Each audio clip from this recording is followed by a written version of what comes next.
Hello, everybody, and welcome to the Imperial HoloNet. I am GID123, and today joining me is Red Leader Antilles, Nathan Snyder, Connor, and Dr. Holocron.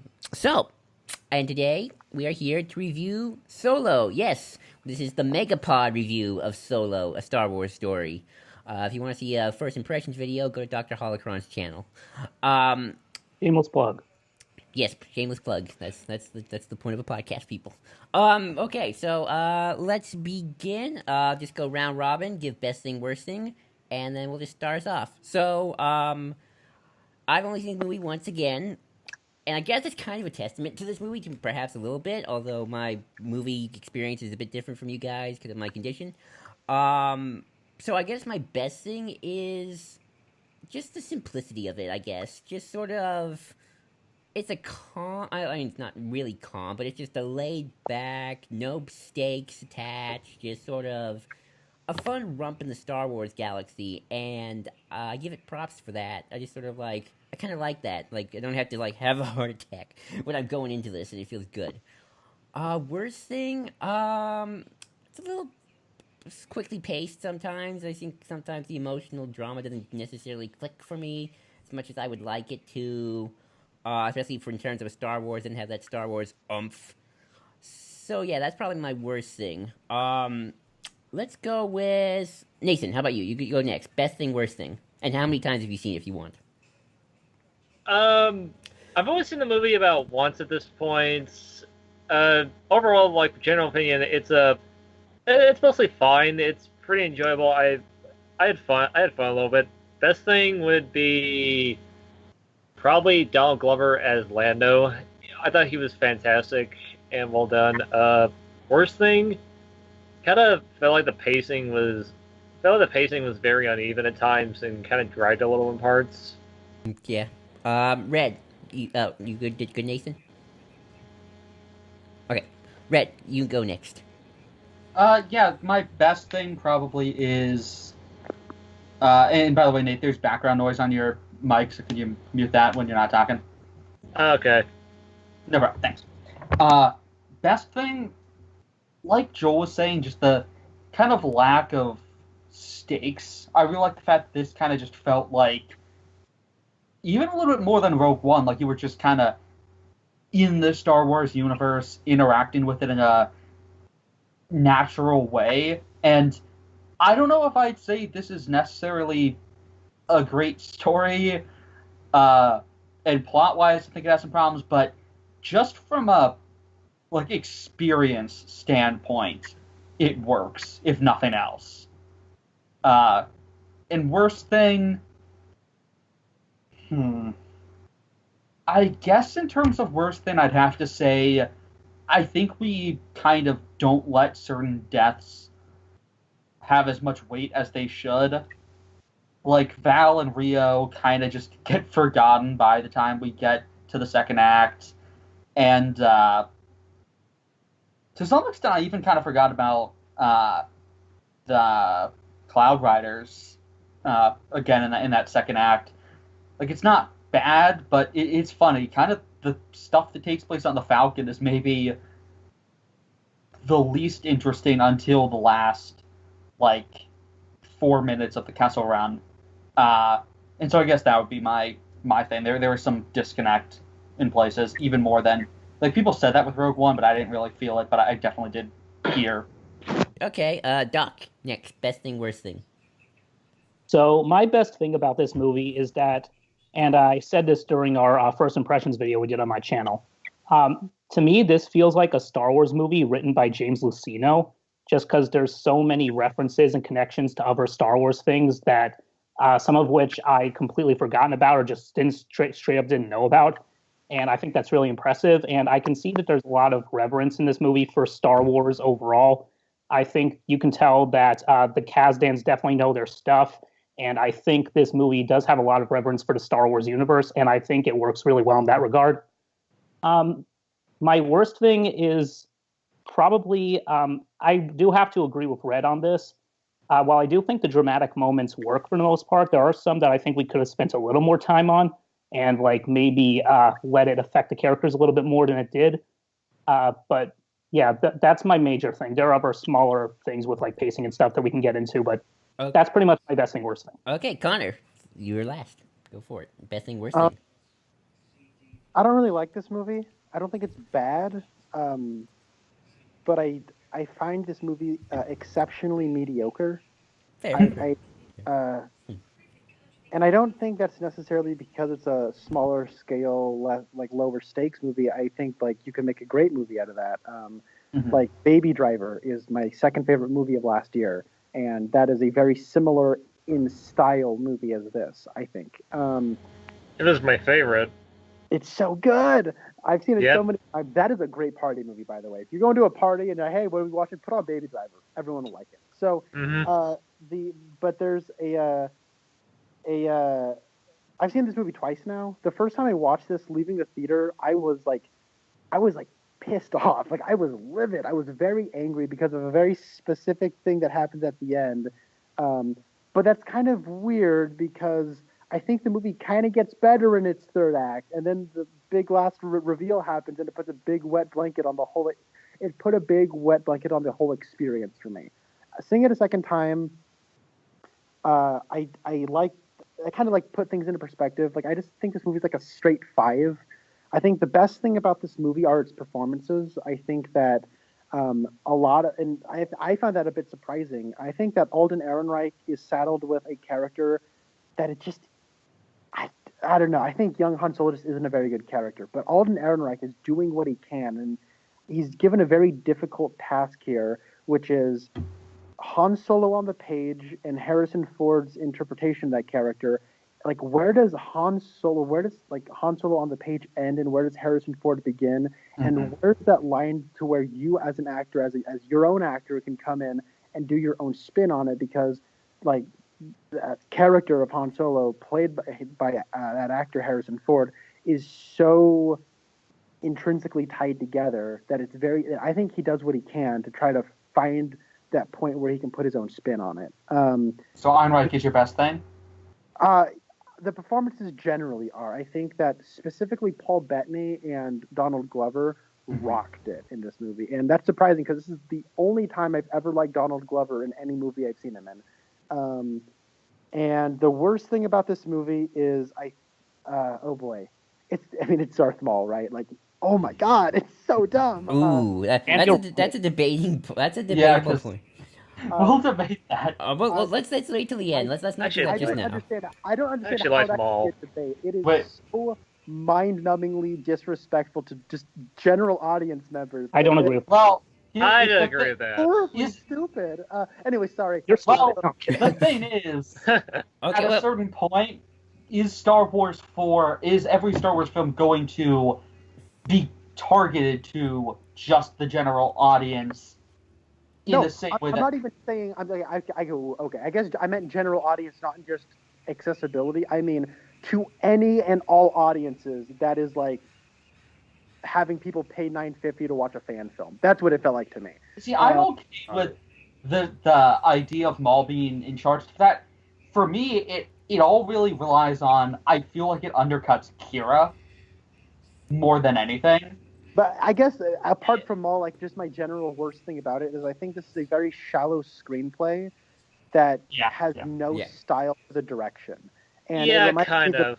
It reminded me the most of like the 2009 Star Trek movie, except it didn't have that J.J. Abrams style. So it's just Mhm. very kind of matter of fact Ron Howard direction for a screenplay that doesn't really have a whole lot going on. So I was just mostly bored. well, Well, I- that's I a kind of. really good comparison because just like the '09 Star Trek, it kind of haphazardly gets everything in place in some ways that work, some ways that don't. I'm kind of now. I kind of wanted to see like, man, what if Abrams had directed this and you get the same script? Like everything's the same, even the mall thing. You just get Abrams to direct. Like I'm now curious about that style. I mean, that would have worked better in here. I think I mean, Abrams is fast. Oh, you're saying? I mean, Sorry, Nate. Go ahead, Nate. I mean, to be fair, is it weird that '09 Star Trek got me into Star Trek in the first place? Nah. No, Yeah, it was the same for me. I mean, yeah, you could say it's shallow at times, but I kind of, and maybe a little too quick pace, but I kind of kind of felt like it got me aligned to the series, even if it's a little too action-packed at times. Mm-hmm. So, we'll talk about the mall thing later. I don't want to do it just now. Joel, can I ask Connor a quick question? Sure. Go ahead. Connor, have you watched the Clone Wars series? Nope. Okay. Did you know Maul was alive? Yep. Okay. Yeah. I'm just curious because sometimes like Because that proves our point we were discussing earlier of if there's anything people know about Clone Wars, it probably is that, because there was like 500 fucking comic resource articles that were like, Maul's alive! Oh, you know that's the day clickbait. after that trailer came out. But we'll talk about it like near the end. Like, okay, so let's actually get to something that Connor did talk about, the performances a little bit more. I think for me, I might be in the minority. I think I liked Alden the most, but I think maybe that's because I was just worried that he would be terrible. And, you know, I get what you're talking about, Connor. I really do about that, where Harrison begins and where the script starts, because that's kind of... Harrison is Han Solo in a lot of ways. But I feel like because I had such low expectations for myself, and the trailers were sometimes hit and miss depending on what scenes it was, that I went into this film and I saw him. I, for the most part, quite enjoyed him. I might like Lando more. I'm always flip-flopping on that myself. I've only seen this once, so I kind of need to like see it a few more times eventually, just to like really cement in my brain what I think. So I apologize in advance for anything I say, because it's kind of wishy-washy. But I think he did a good job for the most part. I definitely think this is an example of performances enhancing a probably mediocre script, because like they did have pretty good casting. And the beginning, honestly, it's the beginning when I said this in my last time I talked about this, but it's the beginning when he and Qi'ra got separated. I felt that was the most emotional for me, and it never hit it again. So yeah, do you want to take that somewhere? Take where I'm saying? I was pretty sad that Tag and Bait never showed up. Yeah. Yes. Connor, do you want to say something on this? Specifically what?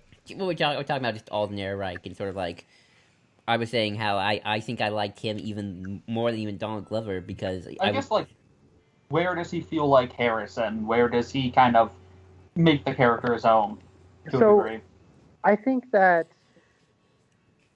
when he has to become basically Harrison Ford towards the end, he gets actually really good. But I think that with this character, they tried to do a thing where he kind of starts out as a Luke Skywalker type, where, I mean, a much less privileged Luke Skywalker, but, you know, one who kind of has fantasies about, you know, seeing the stars and going and having some kind of freedom. But instead of, you know, being rewarded with, you know, having a dad who was a Jedi and all that sort of stuff, he's just sort of like beaten down and turned into a cynical person who doesn't trust anybody. And I think that when he is just kind of the cocky person who's like kind of going AWOL in the army, I actually found him really annoying, actually. That part where he's like, I mean, it's their planet, we're the hostiles. It reminded me of a specific person in my life who I don't ever want to meet again. And it was just really annoying. And that was actually, sorry, I didn't mean to interrupt. No, it's fine. I was just going to say, that was actually one of my favorite moments with him, because we actually see like Han like just joining the Empire because why not? But then like even as apathetic as he can be, even he knows this is kind of screwed up. And I kind of like seeing just the early beginnings of Han before he just became completely cynical and was just like, I don't care about any of this, you know? I kind of wish he maybe mumbled it a little bit more. Like, it would be almost more natural if it was like, he does this a lot, but he's not as in the face of the captain like an idiot. Yeah, I wish we would have seen him in Flight Academy. I guess like, and that got cut, and Kasdan himself is pissed about it, and because there was going to be a deleted scene with two characters who are joke characters from an old comic where they retcon that these guys, Tank and Bink, are like, they're the guys who are those two stormtroopers talking on the Death Star, and they escaped, and they're actually rebels, and they're the two stormtroopers Chewie threw on Cloud City. It's a funny little comic where they're retconning everything. and they were actually in a deleted scene with Han in front of the disciplinary council on what I always called it Cardaria because I guess or Cardiac because I guess I'm dyslexic. What is the Academy World? Qi'ra. Thank you. I'm dyslexic, I guess. Yeah, there was a disciplinary council scene on Qi'ra, and maybe a scene of him in the Academy. And I agree, Connor.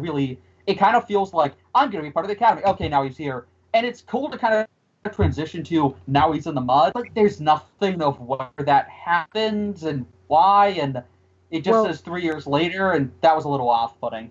That sort of cut works if he never went to Flight Academy. Yeah. If he never went to Flight Academy, it's like, I'm going to be a pilot. It's like, well, you're not good enough to be a pilot. Shoot, now you're like lower than a stormtrooper. You're just like in the mud. You're just sort of like this person who has to shoot at some vague concept over there.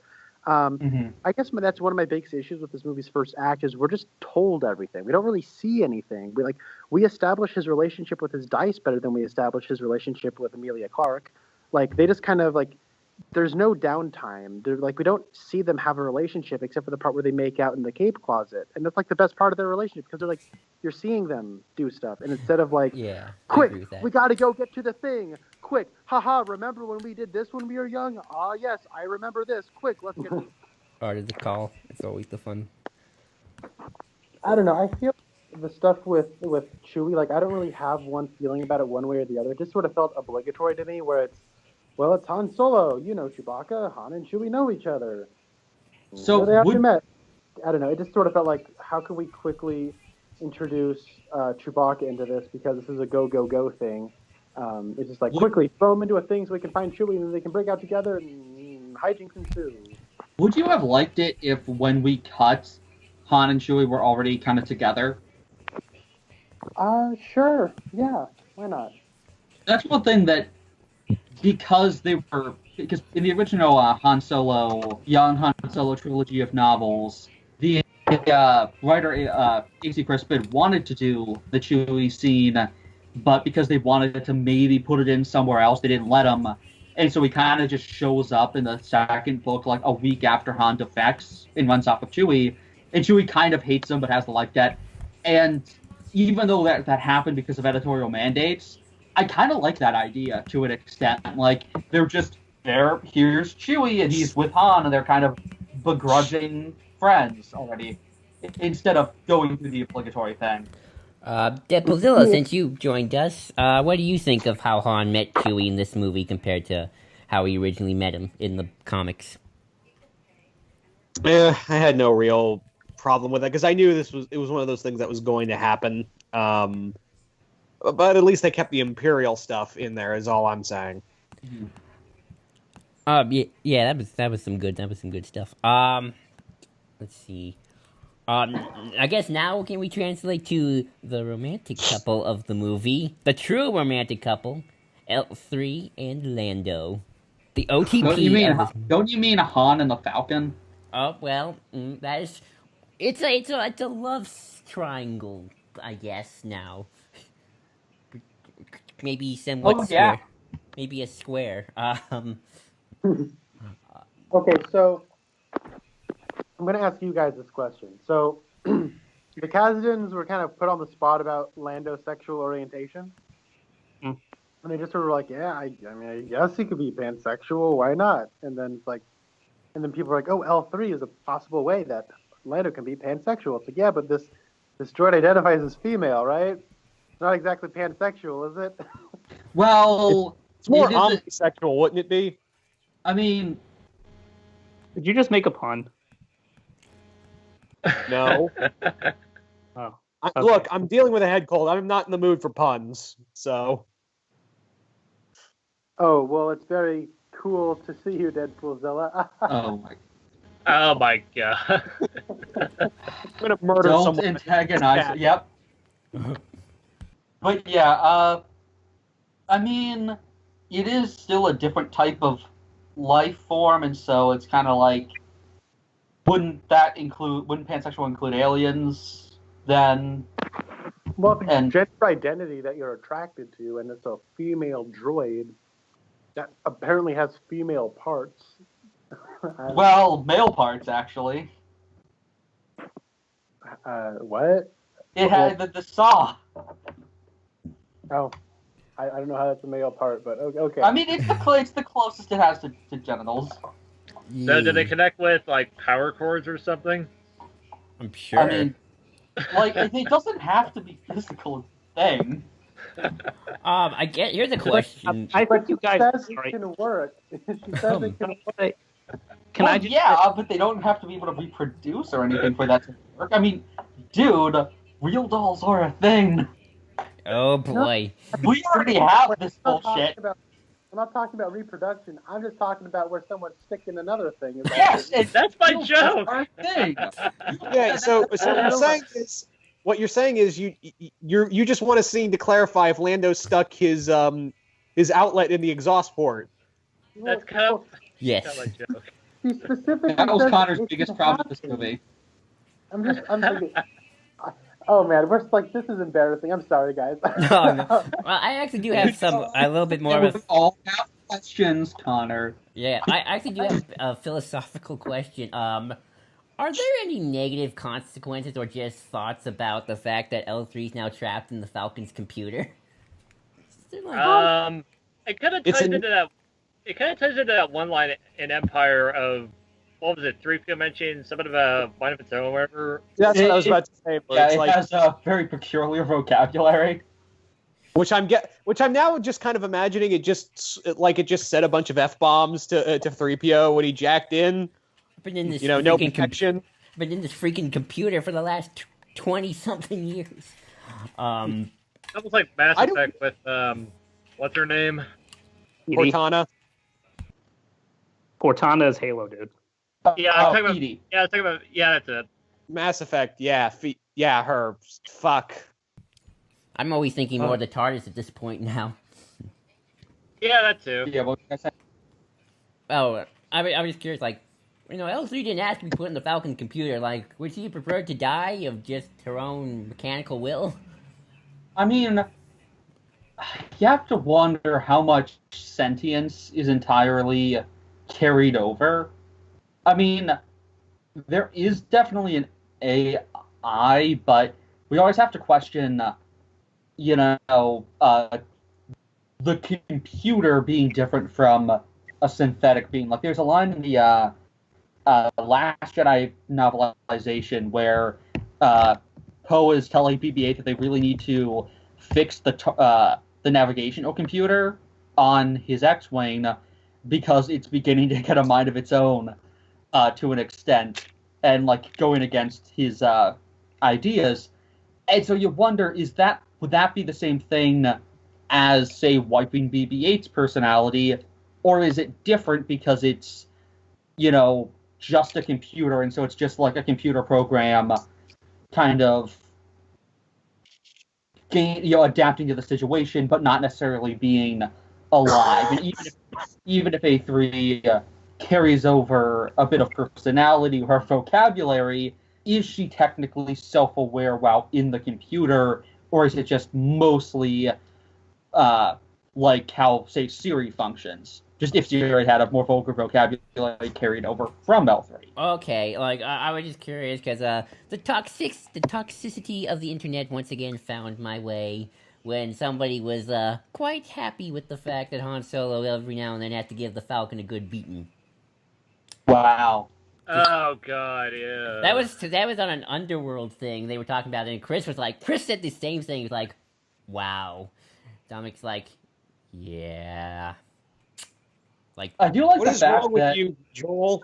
I'm just... well, he's saying that someone was an asshole and said that, but it is kind of cool that she has to like hit her head to get certain stuff working in the same way that Han has to hit the Falcon to get it to work. Yeah. I was just curious because some people have been bringing that up, like, oh, maybe they're right. Like, this is how morally complicated this is. I mean, to start that off, we have to do the whole discussion of AI in the Star Wars universe. Yeah, I'm not getting into that. But yeah. I think L3 being in the Falcon works thematically and story-wise. I mean, L3 doesn't really have an arc necessarily. She pretty much knows who she is from start to finish. And I think her being in the Falcon is a cool bit of lore that kind of recontextualizes the original trilogy in a way. But I would like it if, in the future, we kind of explored more of how much of L3 is actually in there. Mm-hmm. Definitely, I want to see that. Hopefully, I would love to see 9 get into that, or at least maybe something in like a 9 novelization or something. That'd be cool.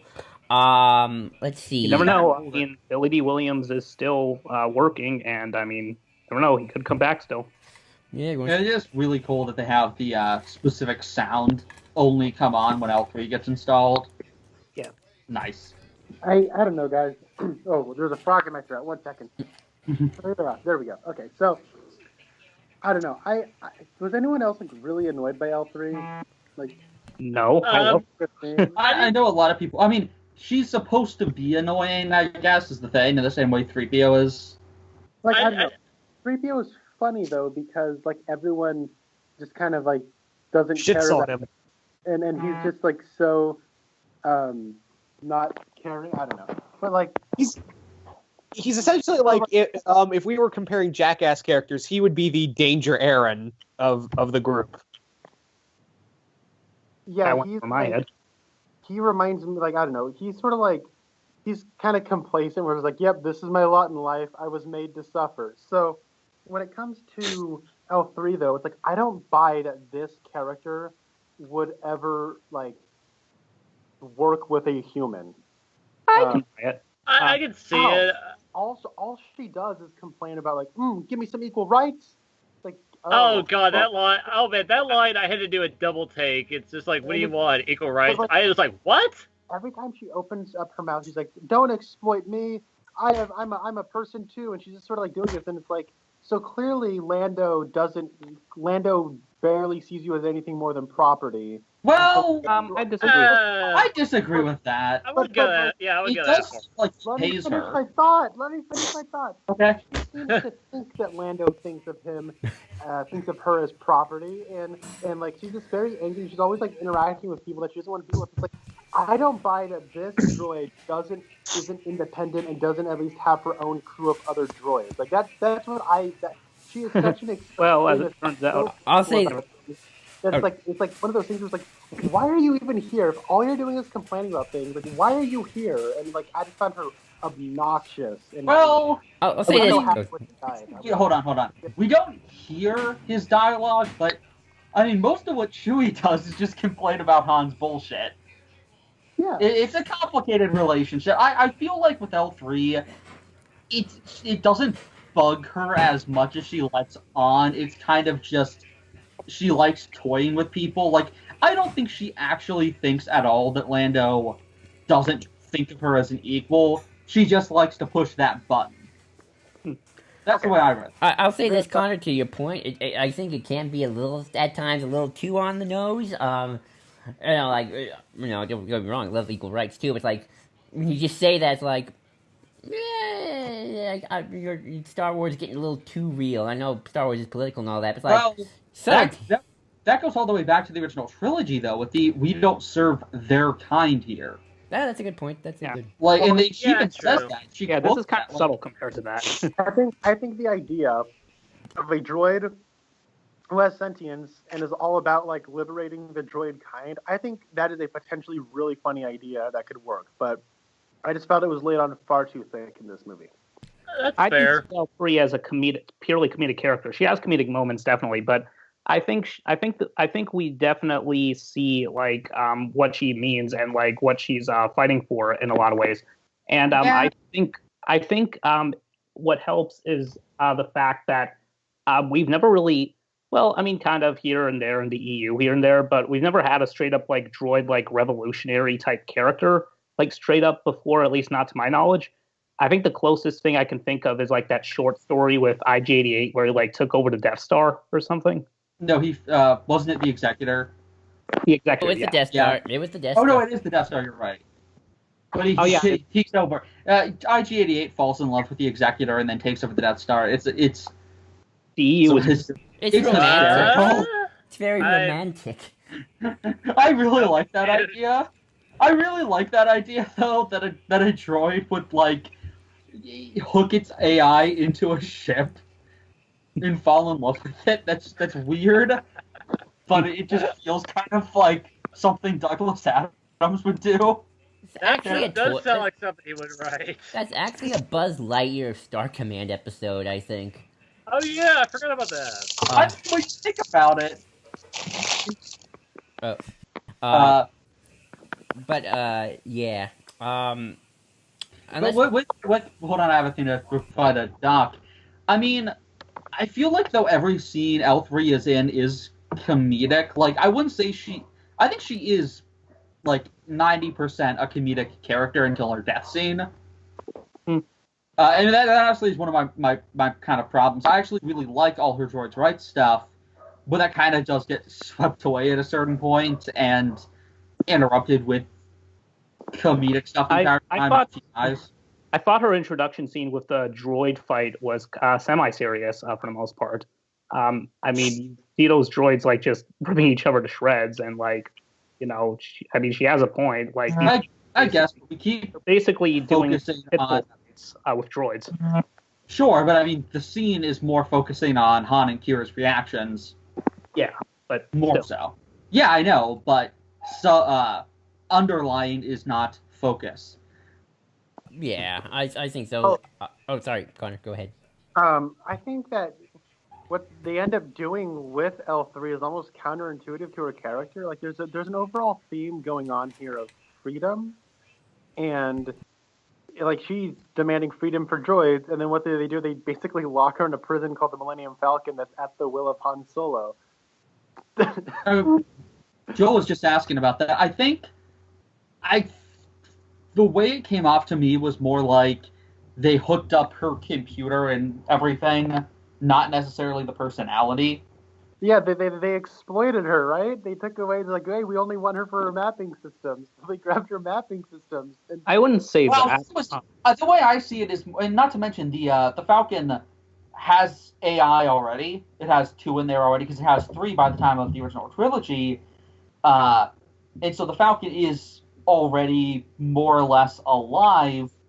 Wouldn't it be no different than when you die donating an organ? Yeah, but I'm not donating my conscious, though. But it's not her consciousness, as far as we can tell. Dude, if I could download my consciousness into a spaceship, I'd do it in a heartbeat. Are you kidding me? I would live for I can't imagine a worse hell. That sounds like... I don't think L3 would be... One man's hell is another man's heaven. I just said that. Better to reign in hell, but then to be a servant in heaven. I don't know how self-aware she is while in there. Because they say it's just, you know, her navigational stuff. Again, is that really much different than giving a kidney? L3's all about, you know, supporting her fellow droids. When dying, you know, her navigational system will assist the other 2 AIs in there. So in a way, she's actively helping these 2 other droids' lives be a little bit easier. And you know, the Falcon is still in possession of Lando. It's helping Lando, who she clearly does care for. Yeah. I think it works. I guess. I think it depends on how they tackle it in the future, I guess. Or how deeply they go into it. If bring it up. Yeah, definitely. We talked about L3 for a while. Let's go on to Beckett. And Deadpoolzilla, how about you start us off? What do you think of Beckett? Before we go any further, did you guys already talk about the mall stuff? We a little bit, but we'll save it for the end. Unless you want to talk about that now too, if you want. No, well, I'll talk about Beckett. Okay. I think, aside from Donald Glover, I think Woody Harrelson had one of the stronger performances in this film, and not to say Alden, what's his name? Ehrenreich. Yeah, Alden Ehrenreich was bad. I just think Glover and Harrelson had the 2 better roles. I like how he's this morally gray character, like a true morally gray character, even more so than Han. I like the kind of philosophy he has, and also he really embodies like the Western this thing was trying to be. Like I could see this character in. Funny enough, I could honestly see this character in like Good, the Bad, and the Ugly, or something to that degree. Also, I dug the little thing about him killing Aura Singh. That was Oh good. yeah, I had to do a double take. I was like, wait, did he say that right? Yeah, and Beckett and Voss a little bit. Red brought up a good point when we did our first impressions. Like a lot of these bad guys, antagonists, while they're bad and they're morally gray and they're morally dark, they're not good people. They're not necessarily like mwahaha evil. Like they like the way Voss and Beckett interact with each other. Like Red put like Voss likes Beckett. I think you thought genuinely, and I thought so too. And like how Beckett was like not trying to be like this domineering figure over Han. He was like, yeah, here's here. I like you, kid. Like they're stab each other in the back without hesitation, but they like each other's company. Yeah, that's a good. You make a good point. And it's sort of like kind of like a real, like I guess like in some cases some criminals that would act. I don't know. I don't want to know that kind of life. I mean, you could argue it's the way that real world leaders interact. That's even better. Yeah, that's a good point. Like, did Churchill really give it like Stalin? No. Exactly. They'd interact, but I guess in this case it's more like each other, but continue. No, you're right. Like they like each other, but they'll kill each other when the time comes. Like Beckett's like when we're running out of options. Like we're all gonna be out of options. Like sorry, I'm gonna have to kill you. I don't want to, but we can. Let's try and think of some. Let's brainstorm here before I have to It's kill so you. weird, like when Beckett's lover is killed, he goes up to her. He's like, "I'm really sorry about that. Did you get the thing, by the way?" Yeah. And we did talk about a little bit about Beckett. That's a good question about Beckett. How much do you think he really did like Val, considering how he's so all about betrayal and stabbing others in the back? Like, do you think Val was like the one person he did care about, or is it kind of hard to tell because this movie kind of forgets about a lot of the first act characters near the beginning? I think Beckett legitimately does care about her and Rio and Han. The reason he got along so well with the first two is because they all were expecting that the others would betray them if given the chance. There was an understanding, while Han didn't really believe that until it happened to him. Okay, Connor, what about you? You've been quiet about Beckett. How do you like good old Woody? Woody Harrelson's great, right? Like he's just one of those actors who just always shows up and stuff, and just, he's his usual self. I watched this the second time with my little brother, and walking out, he specifically really liked Woody Harrelson, and I think his performance is really good. I don't know, he's not really doing anything that's anything new, but he's doing his Woody Harrelson thing, and he's a very charming, charismatic actor, and I think it's nice that he was sort of given the chance to play a little bit more of a rogue character, because usually, like in the past, he'll play a character that has some darkness to him, but ultimately he's like the good guy, and this is like a person who's like has moments of being nice and good, but at his heart he's just an outlaw. And so I thought that was nice, and they made consistent about that through the end. And it's like at the end, Han has to kill him, but then he feels bad about it because like, hey, you really did teach me a lot about this life and stuff. So I thought I really liked Woody Harrelson, and I think he does a really good job in this movie of tying a lot of the emotional stuff together and kind of the more I think the best parts of Han's arc in this movie are specifically tied to Tobias Beckett. So, yeah. Yeah, I would agree with that. I never recognized yet. Let's see. I guess. Oh, also, I love that Han just shoots him in the end. Mm-hmm. Yeah, that's pretty good. That's actually another subtle thing they pretty much did. It's not like this dramatic stare down where it's like the music building up. It's more just bang, you're dead. That's it. The best part of this movie, Oh, sorry. I will legitimately be shocked if this wasn't a Lord and Miller gag, where he just snags like, hey, I got 30 people over on that Falcon. I can just snap my face and it just takes off. Like the way that uses the frame, and it uses the geography and like the framing and all that sort of stuff. Like that's a Lord and Miller shot. Like it's like none of the rest of the movie is shot like that, and it's I don't know. It's a good 70% from what the statistics have said.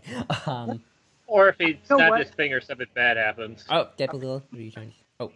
Apparently, Ron Howard was responsible for bringing Paul Bettany onto this movie, and so good on him, because I think Paul Bettany is freaking awesome in this movie. I can't remember his character's name, but he just has Dryden Voss. he has this smarm, but also a charm, and he feels like a legitimate like 1920s gangster who owns a speakeasy in like New York, except he's in space. And I really like that. He's a lot of fun, but he's like, I don't know. He's Paul Bettany. He's one of the most interesting actors in the business, and I think. And sometimes and more often than not, he gets underused. Yeah, and especially by Ron Howard of all people. I know I'm the only one here who's seen the Da Vinci Code, but Paul Bettany is like wasted in that movie. I've seen Da Vinci Code. He's completely wasted in Legion. Oh, and Priest. Oh god, don't get me started on those two. I've seen Da Vinci Code too, but it was just boring to me.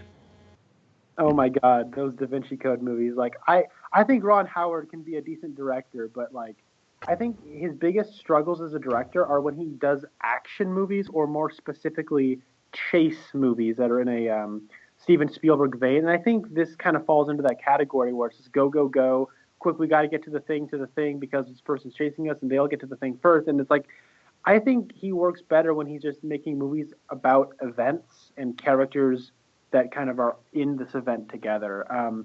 So I'm not saying this movie is Da Vinci Code levels of bad or Inferno levels of bad, because dear Lord, but it did sort of have those moments of like, this is the way Ron Howard makes these kinds of movies, and I just don't think it has quite enough style or a pulse to it. To some degree. Oh, continue. I can kind of attest to that, Connor. Like I said, I felt this movie didn't have the Star Wars oomph that, even, some of my favorite Star Wars movies have. That was it. Sorry, Red, continue. I think it almost has too much to a degree instead of slowing down at points. Like, to some degree, not to rewrite the film, but it maybe could have worked better if it was a little bit more revolving around a specific heist. Instead of kind of, okay, we have a plan, but you're not going to really hear about it until we're actually doing it. Yeah, I can agree to that. Kind of just race through. Right. Unless we have more to say. Oh, sorry. It's trying to retain the episodic nature of a Star Wars movie, and I think with these spin-off movies, I would much prefer if we tried to change up the structure a little bit. With both Rogue One and now Solo, they're trying to feel like Star Wars movies while also trying to be something different. And this movie, I think more than Rogue One, is really trying to make you feel like you're watching Star Wars, and it has the Star Wars structure, and it's got the kind of Star Warsian style dialogue and stuff. So it's like I kind of wish we did something a little different here. And I guess it's the Kasdans, right? They're very the classic Star Wars people. This is the Star Wars movie that was written mostly by the old guard here, people. Like Ron Howard's kind of part of that group too, because he was with Lucas for a while. The Kasdans, obviously. Well, Lawrence Kasdan. John's still the kid. Just people. Yeah. But I feel like this movie's screenplay has a lot of thematic ideas that don't really go anywhere or pay off. Mm-hmm. It's got that episodic structure that in not capable hands can feel a little disjointed, and it's got some spats of dialogue that aren't quite that good, but some dialogue that's also pretty good. And I feel like this is a screenplay that needed a director or directors that will take what is here and put their own spin on it and really mold it into something. Instead, because this movie was only made as a favor to Lawrence Kasdan, what we get is just sort of the script on screen. And I think as a result, this movie feels like a movie that was directed by a screenplay and not really a director. I think there is, upon a second viewing, I think that there is more Ron Howard in here than I was initially giving credit for, but it does feel like he was just sort of, thanks to my favorite show, what is it, Red? What's my favorite show? Oh, The X-Files. No, Psych, I got you. It's Arrested Development. Oh, it's Psych. Psych's your favorite show. Thanks to Arrested Development, I know that Ron Howard, all of his films are inspired by an image. I'm very curious what the image that inspired this movie was. I'm sure it was not the fax machine that had the check on it. So that's an image that inspires me all the time. Yeah, wow, that has how many zeros on it? Okay. So I feel like there wasn't a lot of inspiration behind the camera. And I think that's sort of a disappointment for me. Yeah, he was just kind of called in to fix a mess. Yeah.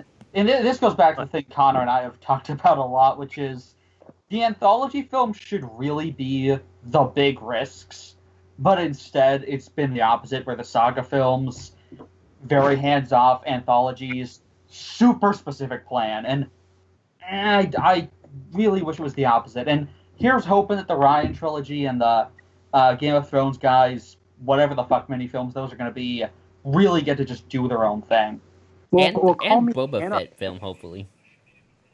Call me anarchist. I want all Star Wars movies to be like, just let the directors do. I mean, of course, have somebody that just makes sure that nothing's contradicting or making other movies worse or anything. But like I think I was expecting the saga films to be like really hands on and these spin-off movies. And you are right, they are opposite. And I'm kind of happy that's the way it turned out. I would rather Episode 8 be this huge, like, just one person's vision that split the country down the middle with the election, and it's like with these. I mean,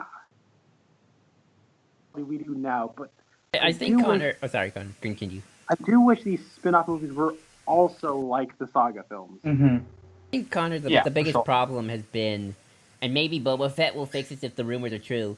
No, the directors have not been the writers. Episode 7, written by J.J. Abrams, with co-writing Lawrence Kasdan. Episode 8, written directed by Ryan Johnson. Episode 9, written directed by J.J. Abrams, co-written by Chris Terrio. Rogue One, directed by Gareth Edwards, written by a bunch of people. Han Solo, written by Lawrence and John Kasdan, directed by Ron Howard, and originally Lord Miller. Yeah, that's a good point. That is a good point.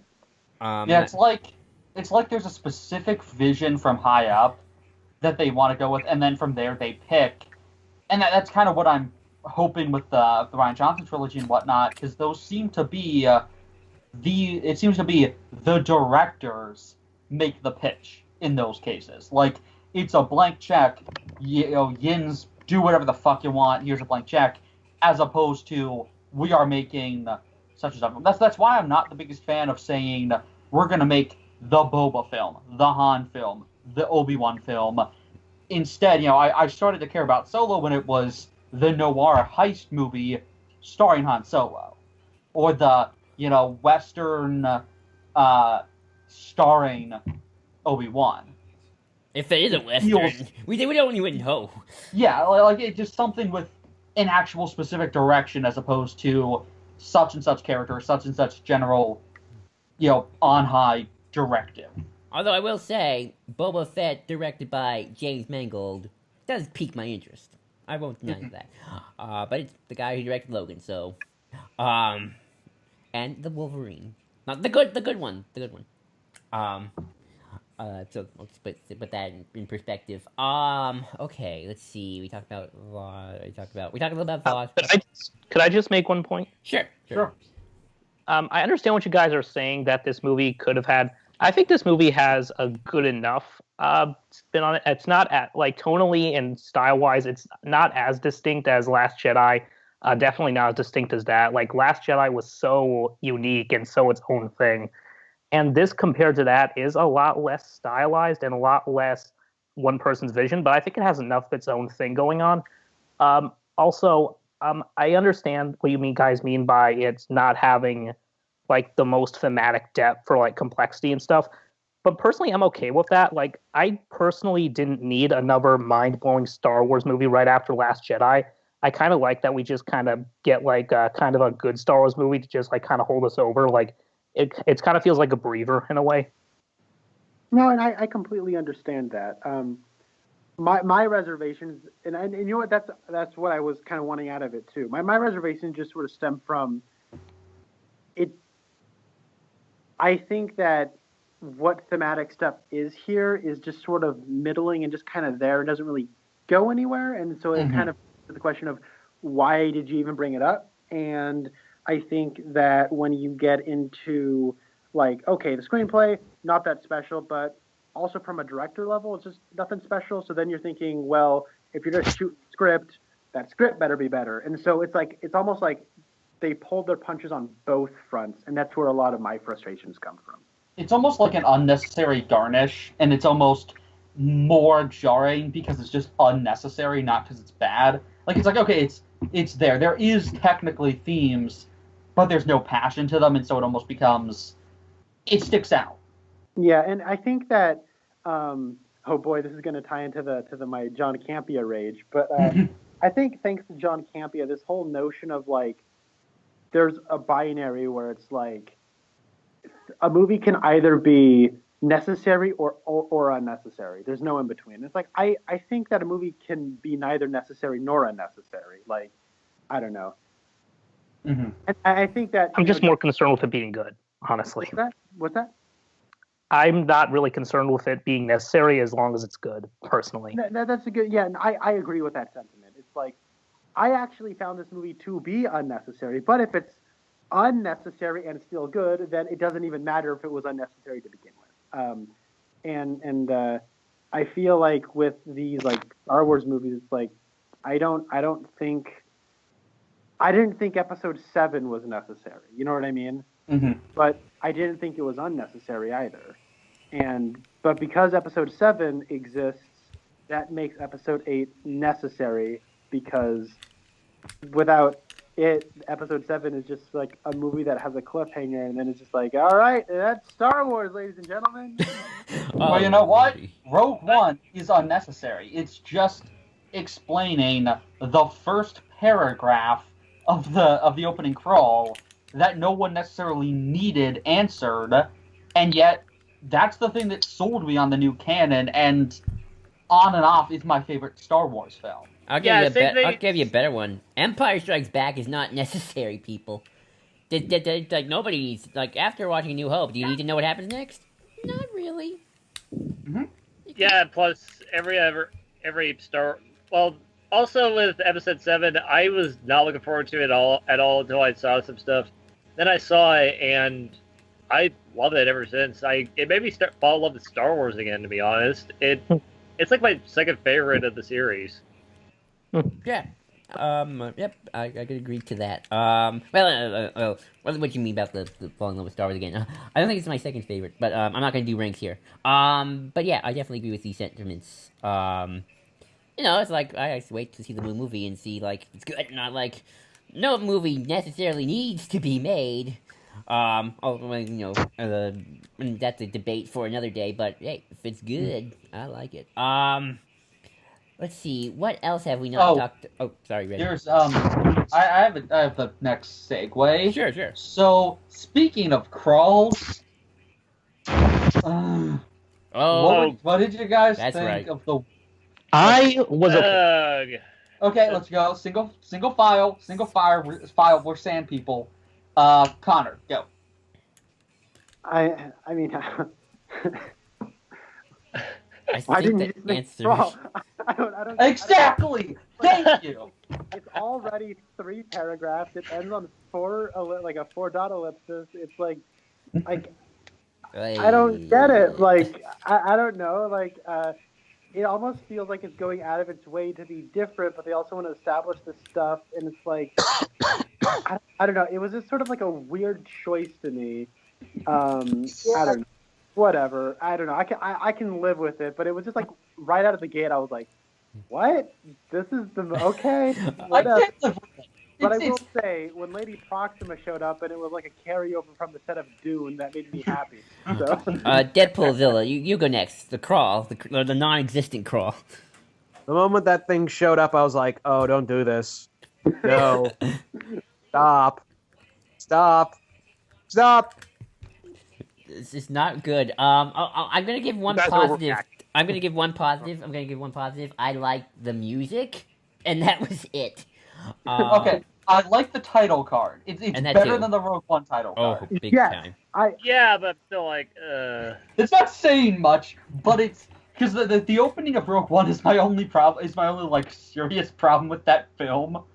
Is I really or just just like the freaking title card, and I still always get confused when we open. And this at least has a better opening shot. In fact, we'll talk about Corellia in a bit. like it at least has a good transition. But like Connor was saying, it's 3 paragraphs. Why is it not a damn crawl?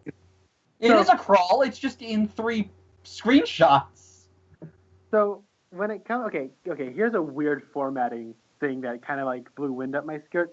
This is completely meaningless, but like when the Rogue One title card come up, it just says Rogue One. When this title card come up, it says Solo: A Star Wars Story. Do you guys notice that, or is that just like? Oh, I didn't notice that. That is Yeah. Yeah, so. I like the title card integration here better. Like it's just sort of like it almost looks like a sign he's driving under. The Rogue One title card is so awkward. Like that really felt like a weird fan film because it's like you're on a planet, hard cut to space, and then the iMovie title says Rogue One, and then it fades out, and then hard cut to not space. You're on another planet. How come the Rogue One title card fades into the stars, and then like a ship comes into frame and drives? You know what I mean? Like do something like that. Get creative, transition instead of just hard cut stars. Rogue One, hard cut on another planet. Yeah, that was. Yeah, I remember when I saw that, and then it's like epic Star Wars music when showing the title card for Rogue One. I was just so baffled and like, this looks so like a lame fan film, to be honest. When I saw that, and I like that little fanfare, but it almost comes off like it's missing the last note. It does. Yeah. It's so annoying, and I love that when it comes up later, but it's like what? Well, let's move on from the obnoxiousness of that. But yeah, it was a weird choice, but I guess let's go to maybe talk a bit about Corellia. It as a Corellia fanboy, it was really good to finally see it, and it's kind of cool that we, in the background, even if it's not really outright, get this whole theme throughout the movie of the Empire's effect, not directly. Like, Corellia was once this, fantastic world, and you even, Coronet City, we only see the spaceport, but, like, it doesn't seem like the whole planet probably is that completely disgusting, and from what's been mentioned elsewhere, it seems like that's not the case. But it's like the cast list, like what used to be this, essentially the America of the Star Wars universe, is now like Gilded Age America. Like it's fallen back into that indirectly because of the Empire, in the same way that the whole thing with the criminal organizations here. Like, did anyone else love the fact that the Empire shows up again right as the Pikes get fucked over? And they play the music. Oh yes, finally the Death Star theme. I enjoyed that. Yeah. But I love that we have the Empire swooping in, because that exact mine is actually shown in Rebels. Like they bring over the exact area, and it's just such a cool thing that even though it's not outright stated, you're essentially seeing the Empire supplant the criminal organizations. Like they make an opening with the Pikes, and the Empire will inevitably enslave all those people again, and just even more industrialize that, and even more step in. And it's kind of like all these other things that are byproducts of the Empire will soon be swarmed by them. Like you see the Mud Troopers, because I love the fact that we have it explicitly stated that they are Imperial Army. They're not Stormtrooper Corps. And they're being phased out. Like, the everyday kind of standard infantry of the Empire is being removed for this, in a few years will be completely gone for this completely sterilized, completely, Empire singular vision. And even though it's not talked about much, that is one thing I really liked across this film, where you see it throughout. One people, one emperor, one empire. Mm-hmm. Yep. I did like seeing like what's lower than a stormtrooper, and we see that. That's cool. I like that. I think there's a lot of neat like world building stuff here. It's really kind of nice to live in a part of the Star Wars universe that's like really under the Imperial rule, and like that's not also like Rebels versus the Empire, and that's like seeing the seedy, dark underbelly of the Star Wars universe, but like while also living in fear of the Empire as this looming threat, and there's also crime syndicates around. So it's like it was kind of nice to see that. I thought that was kind of one of the better parts of this movie for me. Yeah, like the filth that stews in the shadow of the Empire kind of thing. Yeah, definitely. I guess speaking of rebels, let's want to talk about Enfys Nest. And Uh, feast and fist. Enfys Nest. Red, you go. You were you were always hyping for Enfys Nest. Oh yeah. So we had this whole debate throughout production of, is it a woman? Is it a man? Who exactly? Is it Qi'ra? Is it like this whole thing? And I had a good sense from the get-go. The moment I saw that character, I was like, that's a young girl under there, isn't it? I was right from the get. I was actually kind of surprised. I didn't either. I really like the fact that they. Oh, what you're saying? No, I was just gonna say the moment that character showed up, I was like, that's a little girl under all that armor because I've seen this before. Screw you for being so smart. Actually, now that I think about Don't it, I test should. me, Doc. I'm warning you.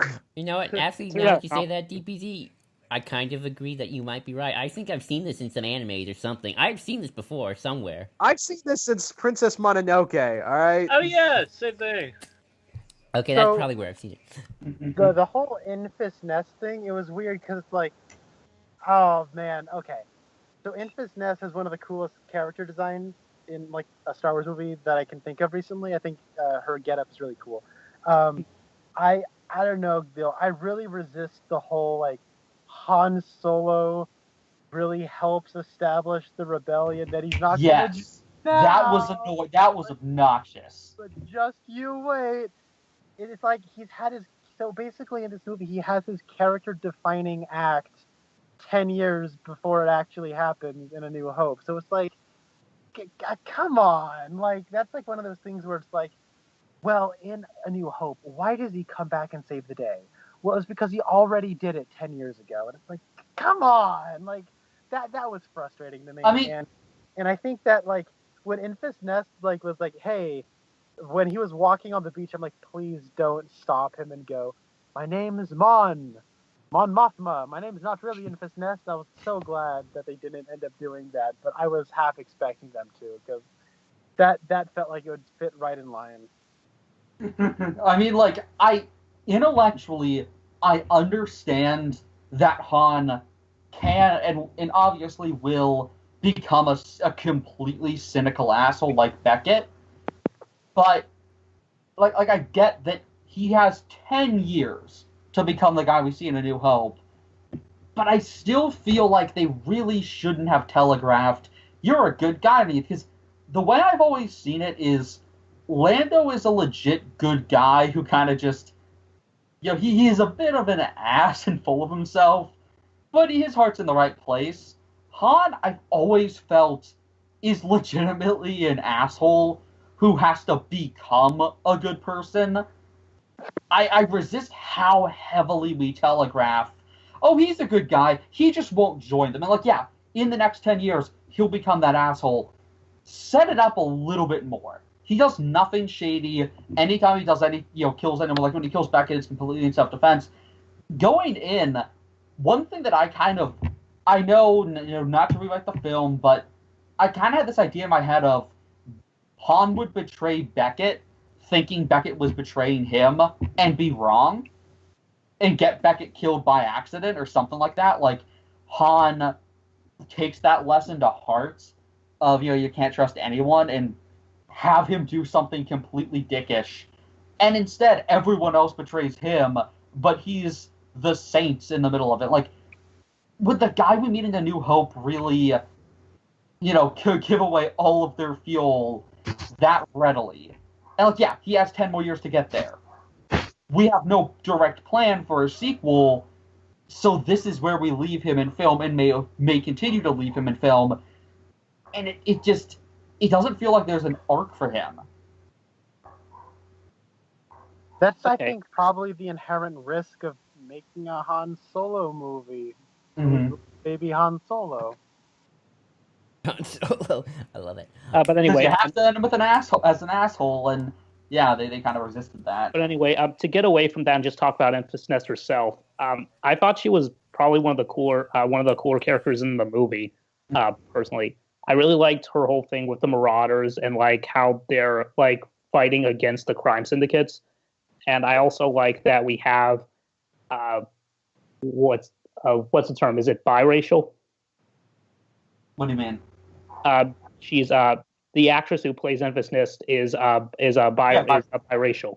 Yeah, I love that we have a biracial character in Star Wars now, and the fact that she's still around means that we can do more stuff with her, and I think that's cool because I think her whole group has a lot of potential for stories to tell.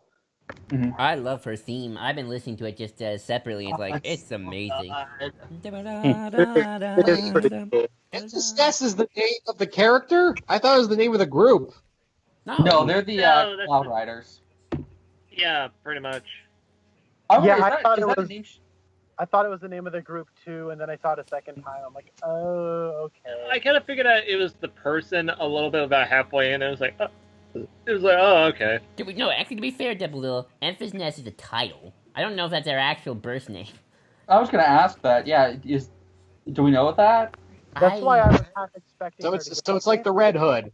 Yes. Yeah. All right, that's what I've got. That's how I got out of it because we talking about her mother like being the one who wore the mask first, and like. Oh yeah.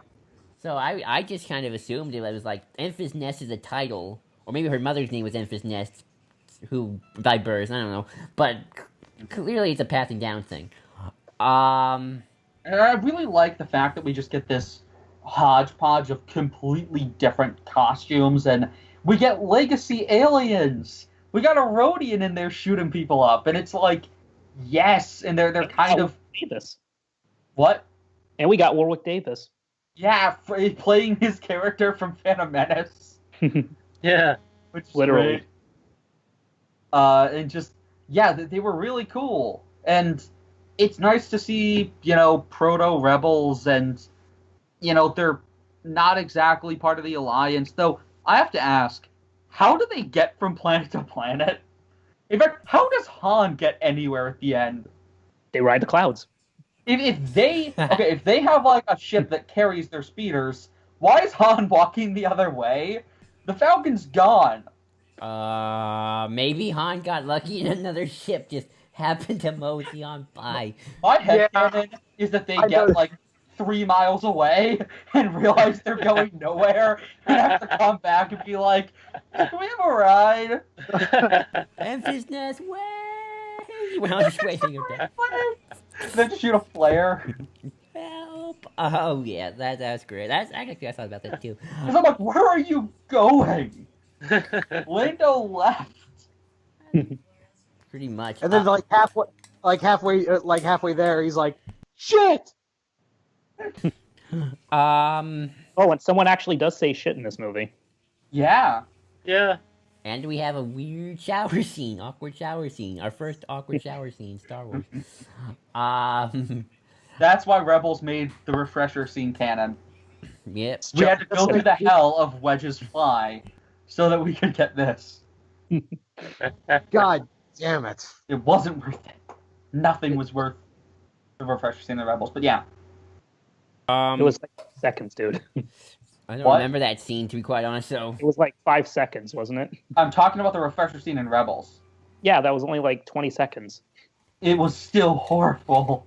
It still left a scarred red soul. I didn't need to see my favorite character zipping his fly. Or a droid looking at his dick. I did not need that in my life. Some... Well, I'm sure there are some people on the internet who would, but whatever. Oh, you know it. But yeah, Yeah, there's a fan off fiction of that out there somewhere, I'm sure. off Oh, the no. topic of Wedge's fly, We really derailed this conversation. Oh, yeah. yeah, off that topic, Nate, what did you think of the Cloud Riders? I thought they were all right. I kind of enjoyed them for the most part. They were pretty interesting. Same thing. I was kind of shocked by the FS Nest reveal that it's a girl. I was like, oh, okay, I didn't see that coming. All right. Yeah, they were fine. My one little, I guess, gripe with it was I thought we were supposed to know her, like, I the way they shot it's like, are you Beckett's daughter or something? Like, who are you related to? Like, I felt like we were supposed to know them, and then we didn't. That was like I mean, Han kind of, when she takes off her mask the first time, Han kind of looks to the side like, am I supposed to know you? I felt like with that revelation, I thought it was supposed to be like, oh, look how young they are. It's like, get it? The rebellion is literally young. Well, that and also, oh shit, we tried to murder a kid. Like that's got to be an uncomfortable realization. Like, oh, I shot a child. I think Beckett probably wouldn't care about that. But That's the other thing is that I don't know. Even Beckett would. didn't they kill a few during that monorail scene? Oh yeah. Oh yeah. Rio killed quite a few of them. Yeah. So Han had to have thought, oh God, I helped murder children. Yeah. Well, not all of them were. I mean, Two Tubes, I think, is like 30 by this point. well, was that two tubes or was it just one of the species? I don't know. People keep giving me like varied information. I kind of like the idea because then it means that there's a likelihood that Saw will team up with these people, and I like that. Yeah. I like that a lot. Oh yeah, I hope there's a meeting between those two. That's gonna be great. I guess. That means she could meet Jin. Oh yeah. Well, wait. Jin, Jin would still be. Yeah, Jin would be part of these. At some point. Speaking of Rogue One, by the way, I wanted to bring this up just because I saw this at Walmart today. I found this young adult novel, and it's going to piss you off, Red. It's called The Mighty Chewbacca and the Forest of Fear. Oh yeah. It's a team-up novel between Chewbacca and K2. I don't know. It's a cute little novel for kids. Oh, you read it? Oh, okay. I haven't read it, but it looks really cute. I mean, I looked at that and went, oh, Red probably died of an aneurysm seeing this. You get to see the two Star Wars characters who most crack people's skulls open. Both of them do the overarm throw thing with people's heads. A fastball special directly into the ground. Which I love how that guy's head just like disappears. Like Chewie just broke that guy's spine. So let's see. Chewbacca is Bane. Yeah, help me out, Red. Do we want to talk about anything other topics before we get to our horned friend? Yeah, let's. What about Kessel? What do you guys think of Kessel itself? We'll go on to the run next. Oh yeah, the Kessel. That was probably my favorite set piece of the whole movie. I just really liked just going to there and like seeing all those like slaves working and them just getting free and like just causing chaos. I thought that was a really cool, like, I don't think we've ever seen like a set piece like that in a Star Wars movie before. I just like the whole like slave revolt thing. Yeah, which sucks because you realize that when that Star Destroyer gets down there, there's going to be some shit going on. Oh yeah. That liberation's dead. That was a quick-lived liberation right there. Massacre 2.0 or minus 1.0. With this is before or after the Gorman Massacre. Oh. I don't. Oh, Wait, was that the massacre with Tarkin? Yeah. Yeah. Well, that was him just landing his ship on top of people, right? Well, yeah. I love that idea. That Tarkin's massive slaughter is he literally just landed his shuttle on rioters. Hey, no, Tarkin's got to go. Now remember, everyone, we parked in the itchy lot. That's the most bourgeoisie Tarkin possible thing ever. But yeah, Kessel, Connor. Yep, Connor, you with us? Uh-oh. I think Connor... Uh-oh. Connor. Ethan. Why don't we go on to Nathan? Uh-oh. What? For what? Kessel. Oh, Kessel. I think I screwed up. Yeah, it was pretty fine. I kind of liked it more when we got to the run, but the scene itself was pretty alright. Although I like the whole droid rights thing, though it was kind of a little, I don't know. I think her car is a little heavy-handed in a couple parts of the dialogue. Although I think it's kind of supposed to be in a way, because that's how L3 is. Yeah, it's alright. I mean, she does it by accident, is the thing. Is Connor still with us here, Connor? He's gone. Yeah, sorry. Okay, Oh, gotcha. okay. What's up? You made me nervous for a second. Con. Yeah, we just heard. Oh no, what happened? So Connor, what did you think of Kestel, the prison asteroid planet? So at that point, like from Kessel is really kind of where things started to pick up for me. Mhm. I thought it was kind of funny that like I don't think Chewbacca is going to help Wookiee slaves. They look like the apes from the beginning of 2001: A Space Odyssey. So I like to think that he's helping out the dawn of man, because this is a long time ago, in a galaxy far, far away. So you know, I think that at that point the movie really kind of picked up. There are a couple parts I don't like what's her face, like Qi'ra, like beats up a guy and you don't actually see it, and then L3 just goes, "Whoa!" And I'm like, was I supposed to be impressed by that? I couldn't tell what was I really like happening. that. Oh, I loved it. I just saw a cape flutter for a second, and that was that. Like, I don't want to see that, but Yeah. okay, I guess I can't see It it. swayed me over because it mentioned Terrace Cassie, which is a fighting style. And so I'm just like, but yeah, it makes no sense. And I was like, what the fuck? Did she just become Batman? Did she just use the cape? I'm Like, here. stun? I'm back here. Yeah, And carry on. the mode would have a heart attack.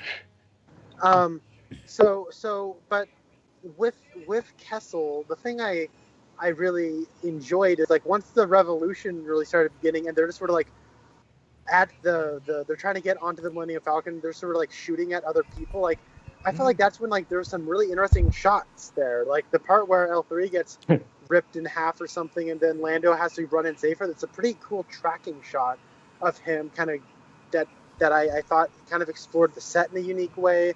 I liked the production design on Kessel. Because I'm a David Lynch fanboy, there's a part there's like a little puddle on the roof of Kessel, like on the surface of Kessel, that looked like one of the craters in Eraserhead. I don't know. I was reminded of that, and also they kept saying spice, and I kept being reminded of Dune. So that also made me happy because Dune is a bad movie that I really, really like. So And that's where the reference comes from. Is it? Yep. Because they mentioned the spice mines of Kessel in episode 4, and Lucas is a massive Dune fan. Oh, I'm sure. I am absolutely certain that the reason that line is in the original Star Wars is because of Dune. Oh, I really wish somebody would have just gone, the spice. And then I would have been satisfied. But like You just see someone in the corner smoking the spice. He's just like, the spice. or sniffing it. give me some of that. What exactly Place in the injects Star Wars universe? Do they like snort it or like inject it? Yeah. What is it exactly? Give me some of that old Kessel spice. I want know that deodorant. somebody in Dark Lords of the Sith, that book was on the spice. I like to think that it's literally spice. Like, it is drugs, but they literally just sprinkle it.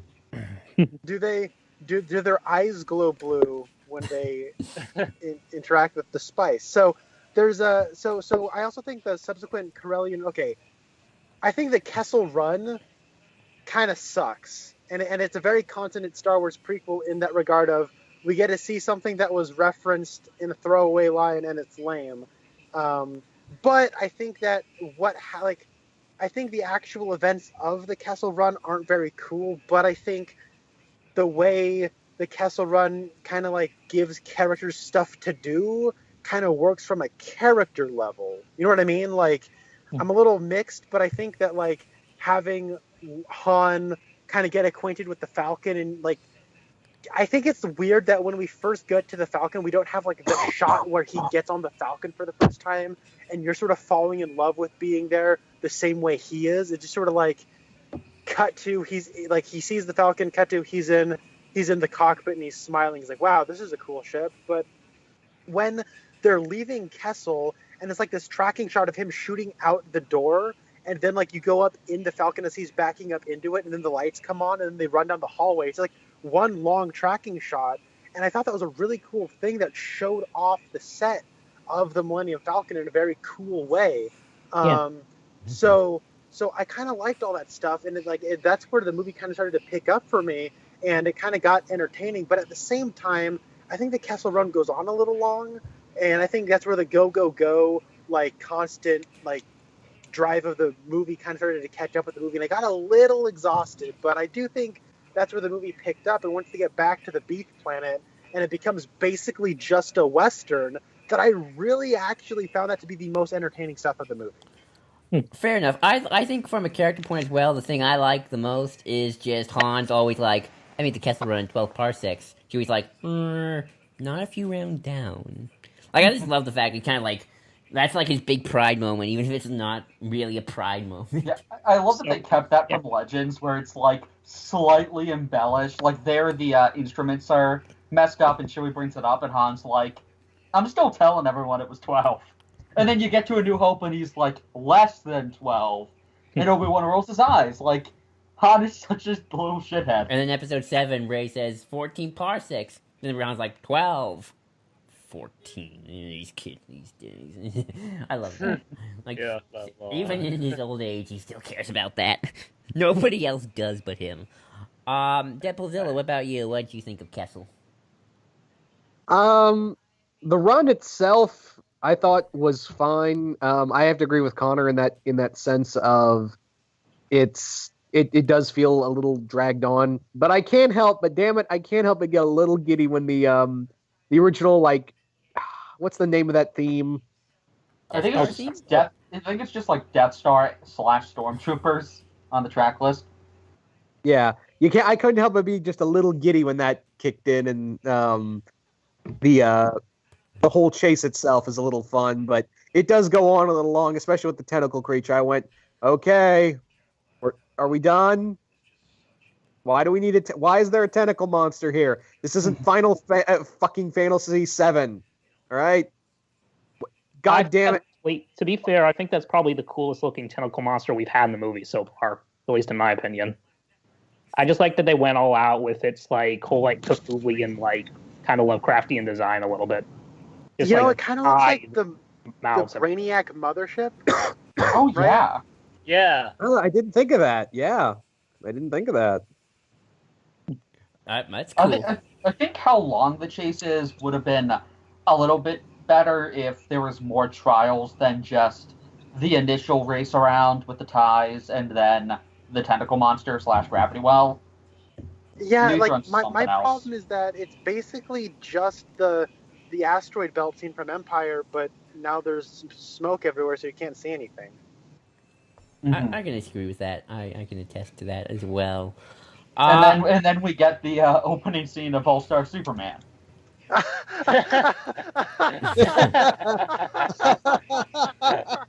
Chewie goes outside and like lifts it away, and now he's dying. Yeah. So, Red, can you think of any other topics we missed before now that we get, or do you think it's time for? I like that we get to see the Pikes. Yeah, Pikes are good. Val and Rio. Sorry. Remember them? Yeah, I kind of wish they stayed around a little longer. Yeah. It was fun. I really like them, and it's cool that Jon Favreau gets to voice a character in the movie before he starts working. Well, actually, I think he said he has like half the first season of that live-action Star Wars show done script-wise. But yeah, it was. I really like them as characters. I wish we got to spend a little more time with them, especially since Val is the first leading black woman in a Star Wars movie, and she's only around for a bit of the first act. I wish we could have gotten more with her. Yeah. Especially her actress is so good, you know. She's not a lead though. Oh, I got you. Connor, are you still with us? Yeah. Oh, Sorry. Yeah. So I guess. think Rio was annoying, and I'm glad he died. Ouch. Okay. You're wrong. I like Jon Favreau, but I don't think his voice was matched well for the character design. I don't know. I feel like he was only there to serve as like a, I don't need anybody in my life. Oh wait, I got shot. Oh man, I wish I had more people in my life. Hey there, baby Han Solo. Be sure to have people in your life. And Val, I like Candy Newton. She's a great actress. She's done a lot of things. Kind of like she's a character actress. I wish she had more to do. Like she has a moment where she's like, "It's been a wild ride, babe. I wouldn't trade it for anything." It's like I don't know anything about you though, except you're kind of stern, and that's about it. And you're willing to sacrifice yourself for money. That's about it. That's all I know. I can agree. Just there to die so that Tobias can feel man pain for half a scene. Then they can go do another job. Yeah. Okay. I think it's now good enough time as ever to talk about the porn Sith Lord in the room. It's a real argument. Oh boy. Okay, so here's what I want to do. I'm going to go round robin and get your guys' thoughts on it, and I also want to get the thoughts of anybody you were with that day, be it family, a friend, whatever. So Deadpoolzilla. Oh wait, Hold on. Let's start with Connor because Okay. he seems to have the most to say. Okay, so Connor, why exactly? Well, you talked about this at the beginning, but what exactly did you not like about the mall thing? And if you had anybody with you, be a friend, anyone, family, what did they think? So my little brother, when he saw that, he couldn't stop laughing. Like he was like trying not to laugh in the theater because he didn't want to be obnoxious or anything. And then I was at a theater with like on opening night with a bunch of my friends, and I was sitting next to my friend, and he was like, "So I think Darth Maul's gonna be in this movie," and I'm like, "What? Why do you think that?" And he's like, "I don't know. I've been watching Rebels and Clone Wars, and I know this movie takes place before Rogue One, and I don't know. It just seems like Maul's gonna show up or something." And I'm like, they can't do that. Like that would be horrible. They can't do that. Like I'll bet you $100 that Maul will not be in this movie. And then he went, "Okay, I'm not that confident he will be." Aw, So I guess bet. more than anything, my ego is bruised. But I just think the very concept of bringing Darth Maul back on principle is a horribly lame idea. Darth Maul does not have a character. And retroactively, we've tried to apply a character where I've been reading the Cullen Bunn miniseries about him, and I guess that in Clone Wars we said he was just too angry to die. He willed himself to live. And I can't help but think, like, the only reason any of us ever thought to do that is because he looks cool. That's it. And I think that's a really lame reason. And if I was watching The Phantom Menace the other day, Darth Maul looks stoned. He doesn't look angry. He looks like dope-to-dope. They only call him angry because he's got red and black all over his face. It's like, I don't know. I don't buy bringing him back. The only reason we brought him back is because he looks cool. We cut him in half and threw him down a chasm. That's as dead as anyone's ever been in Star Wars. I'm counting getting your head cut off. If it was revealed that it was Count Dooku with his head in a jar, I would have been more okay with that. Like that's a thing in Legends with a Sith Lord with his head in a jar, and now I really wish that's what they did in Rebels. Yeah, that sounds like awesome. Christopher Lee's head on a spider body sounds amazing. Christopher Lee confirmed for Mr. Freeze in Batman Beyond movie, even though he's dead. But when it comes to like Darth Maul, though, it's like, what do we know about Darth Maul? Well, he got cut in half, so quick, give him some robot legs. And then it's like, quick, he can't say this line without pulling out his lightsaber, because Darth Maul's only character is a prop with a body attached to it that's a double-sided lightsaber. And it's like, look it, he's got his double-sided lightsaber. It's like, I want to see like the version or like the short film where Darth Maul forces himself out of the chasm and he's just half of a body using his arms to crawl around everywhere. And like, I want to see that movie because it sounds like it'd be hilarious. But it's like, it's only a comic. Why? So to me, it's like we only did this because he looks cool, and it's like, I think people just projected a character onto a blank canvas, and now that is being reaffirmed by people that are like professionals in an industry. And I don't think it's like, well, it's so okay. to me. Okay. Here's the thing, though. If that's hold on. If that has been that's been reaffirmed now in actual ongoing stories by at least 2 cartoons. Yeah, I'll say this to start off. Maul should have never been brought back. I don't like him in Clone Wars. I think he interrupts that show. I think it was dumb. And even though I 100% am okay with him actually surviving, I don't think they should have done that. It was stupid. It just was George's dumb call.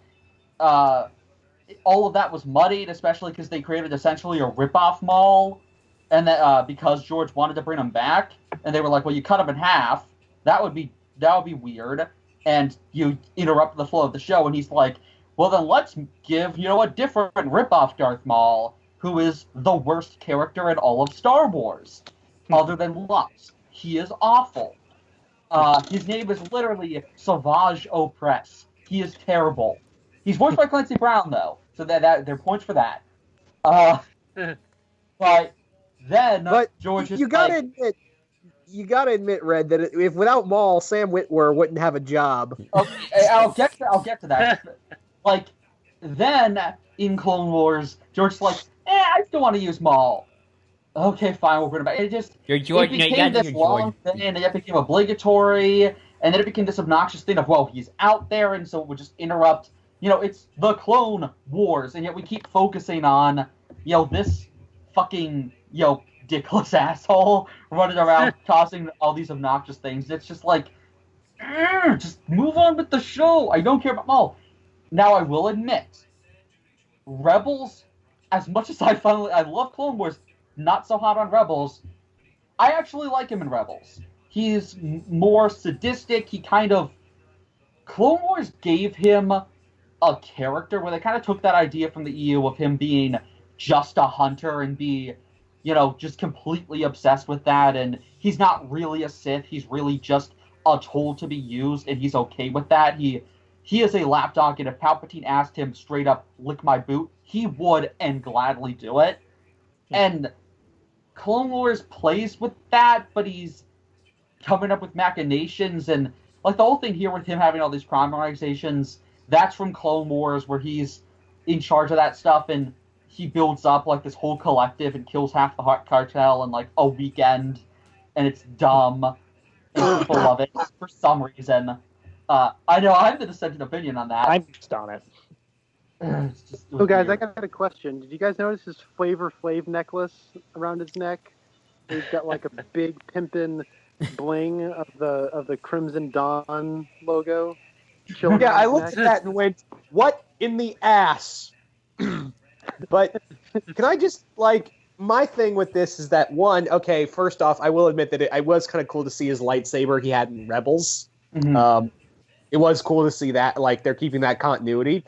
My thing is, and while I can accept Maul having, Maul leading a gang and still being alive, my question is, okay, how does he get from ruling a very powerful crime syndicate to getting on Malachor and Rebels, alone and wrecked and half crazed? You've got 8 movies till then, dude.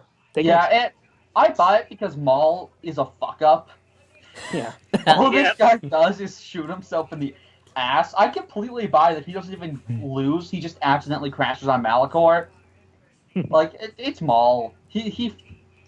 That's I think why Rebels works with him so much, is because in Clone Wars they try and really sell you, I understand, he's totally a badass, he only has this character. And Rebels just runs with the idea that, no, he's a fuck-up. That's where I care about him, because he's a guy who keeps, he tried to create this grand criminal collective, and he got his ass kicked by Palpatine. I'll bet the scene where Palpatine just starts electrocuting him in Rebels, or in Clone Wars, is amazing. He's just begging for mercy, and it's that is what Maul is. He's kind of pathetic. He's a child.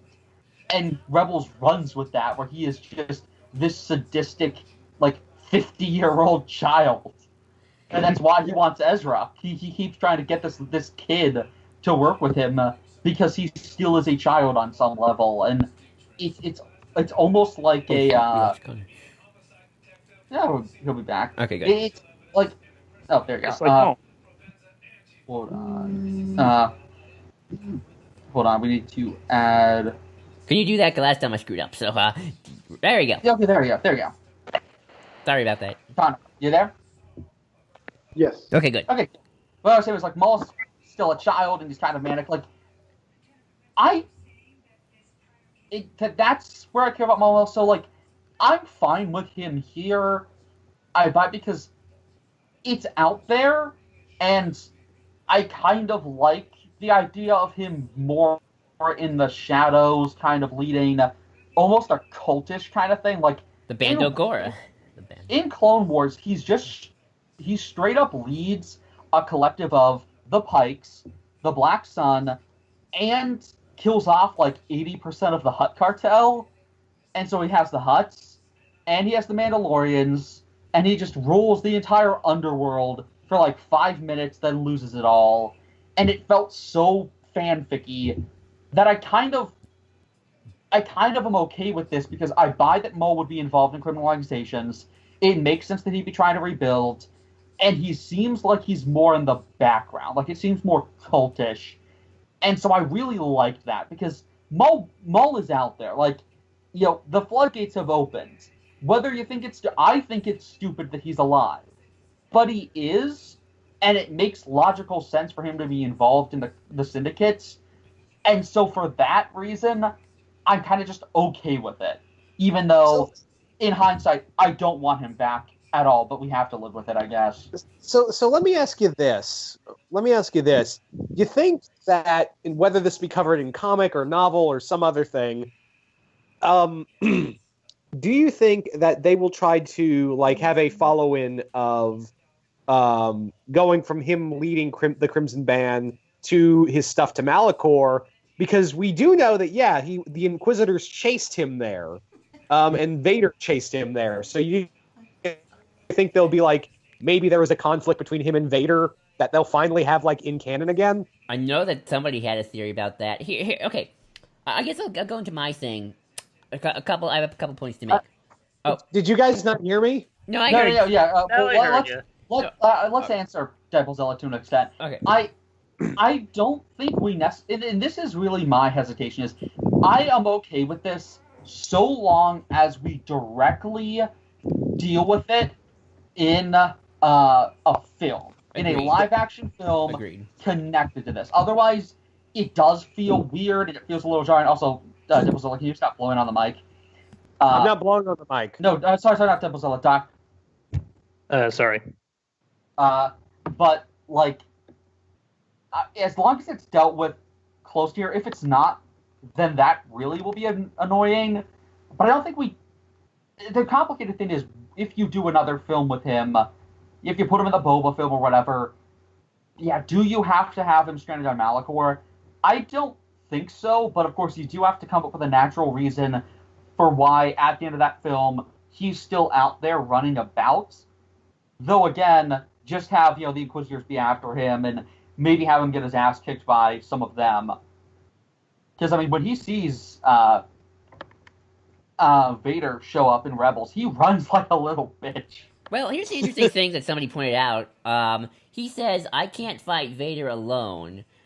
Now, to be fair, that could be just he heard about what Vader's done, he's kind of scared. But I don't know, I feel Maul's a bit cocky at first to be like, nah, I could take him. But then if he fails, like, I don't want to do that again. I better have some help this time. So that's kind of my thing. Also, in terms of dealing with this, I agree, because you're reintroducing Maul now to general audiences, to use that term. That's a term we're using a lot recently. I had to explain all of the Maul stuff to my dad, who looked at me and said, "This is the most retarded thing I have ever seen." My mom completely bought Maul being alive, so my dad didn't care. He was just like, whatever. Definitely, but you are reintroducing it to general audiences, and before it was just animated Star Wars cartoon fans, and that's a much smaller percentage of people. I'm sure it's not like not uber small, but compared to moviegoers, that's still pretty small. In retrospect, so I kind of think you need to deal with it because now the general audience knows Maul's alive again. So, did Maul's horns remind anyone else of like the teeth of meth addicts, or is that just me? His teeth are yellow, right? No, I mean like his horns. I know. Yeah, they're all of his horns, all of his teeth. It's yellow, basically. His eyes. I mean, maybe what'd be cool is if we had his. What'd be really cool is if his horns looked yellowish, but like a little bit darker because they're bloodstained. Like he stabbed people with them. That'd be cool. Which I would believe.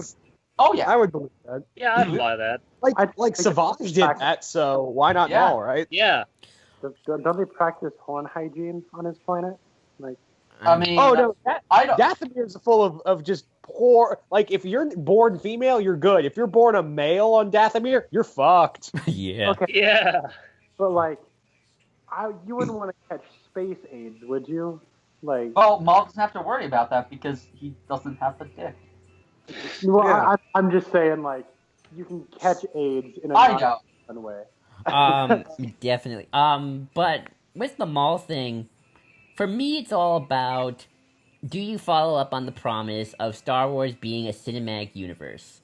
Something that even Marvel doesn't always follow up on, because let's face it, Marvel TV will never connect to Marvel movies so long as the dude who runs Marvel TV is in charge, whose name I always forget. Um, with Star Wars, now twice now, and it was Han Solo with introducing Maul. They've really done a good job at connecting the TV to the movies in a way that, not again, Marvel does not do. So for me, it's kind of like, and I know this gets into a very big argument of like how much connectivity you're having when you say this is all one big shared universe and not, and it's a good debate to have, but it's like, do you follow up on that, or do you just pay lip service to it and only really follow just the movie continuity and whatnot, and TV be separate and books be kind of separate? Connor, I think you're trying to say something. I'm sorry. Go ahead if you want to speak. Oh, I'm not, but I can. Um, I I don't know. I think that Star Wars is an homage to serials, specifically the 12-part science fiction serials of the 1930s and 40s, and well, probably the 50s. So I feel like it's weird to try to expand it and make it this cinematic universe, but it's also something that has connected with so many people, and it has sparked the imagination of a lot of people. So when it comes in like the form of like Saw Gerrera in Rogue One, I think that works. I agree. It doesn't affect any continuity. If you're not familiar with the TV shows, it's just some guy. If you are familiar with the TV shows, it's like a little payoff for you. It's like, ooh, I know who Saw Gerrera is. But when it comes to stuff like Maul, it's like it was just some guy from like 1999 who looked cool and then died by getting cut in half. And then it's like 20 years of fan fiction paid off, I guess, for someone. And it's like he's in another movie again. It's like, but why? How? Oh, you need to watch this TV show to find out. And I'm just sort of thinking like, well, where are we going with this? Is he going to show up and fight Han Solo in another Solo movie? I don't want to see that. No, because Han would die. Yeah, he'd be fucked. Is he going to show up in an Obi-Wan movie? Is he going to is he just going to be like a recurring villain in these Star Wars stories? Like, You want to know the worst part, Connor? Is technically the timeline. Maul is dead again. He died in a cartoon. Yeah, like that. I don't know. I left with that Maul thing. I felt like the way a lot of The Last Jedi's biggest critics did leaving the theater, where I was like, man, I don't feel like Lucasfilm knows what they're doing. Like, it just felt like a big, ooh, it's Darth Maul. And I'm like, what are you doing with this?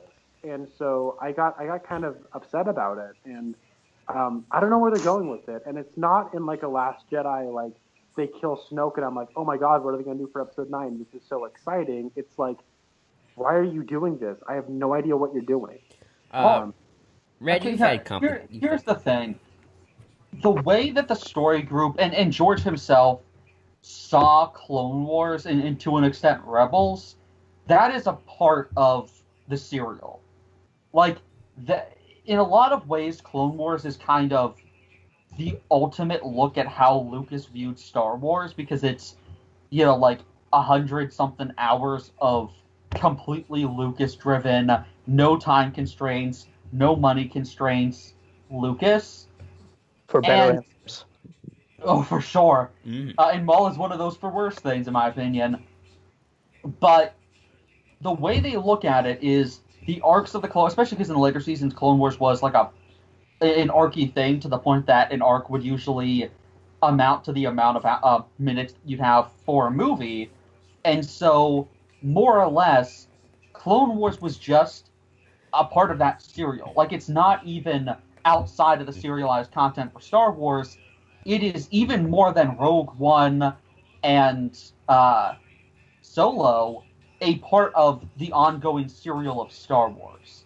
Even though it's a different, technically, medium, even though it's animation, it is just as much, if not more, a part of that serial, and that's where Maul was brought back for, now several years. And so it's almost like he is now brought back by the saga itself, and by not saga, serial.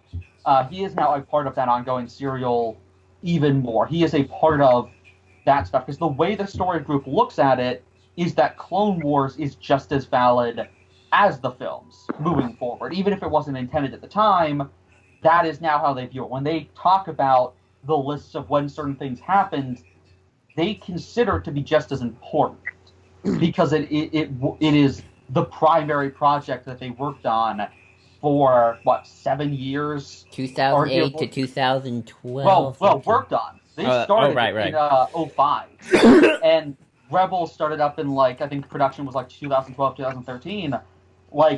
That is, in their opinion, just as involved. And so I understand that, obviously a lot of people didn't watch that, but it is a part of the saga.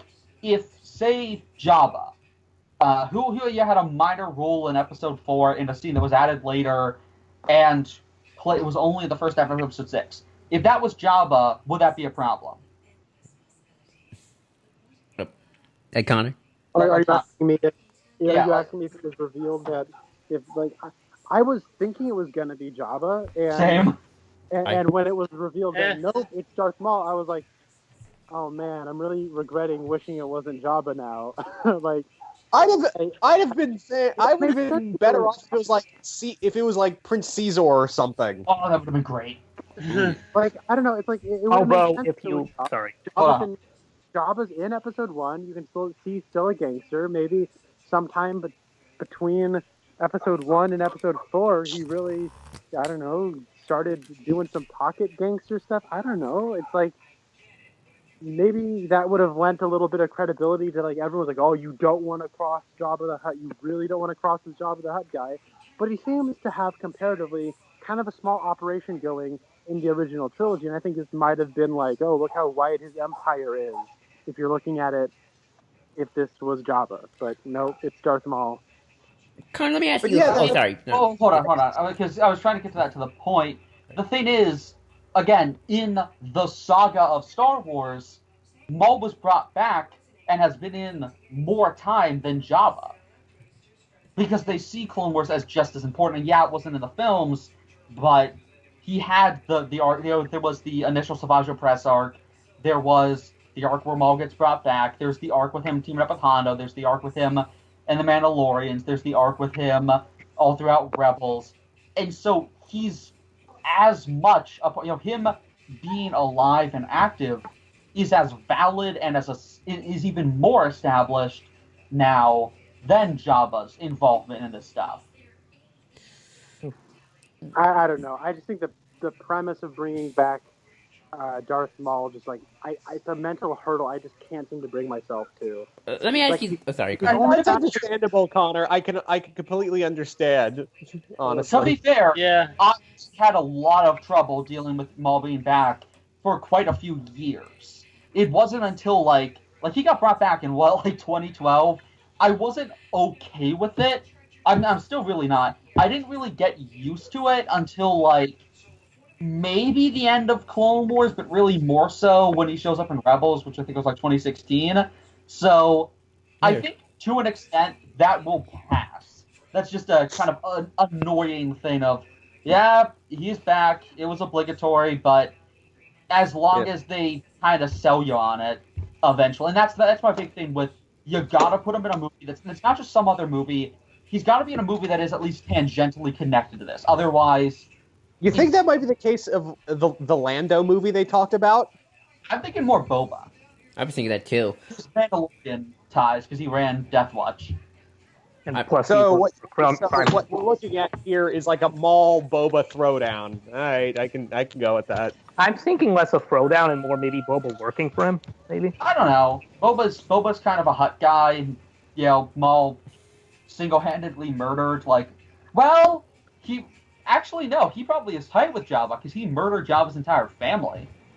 Jabba's gotta love him.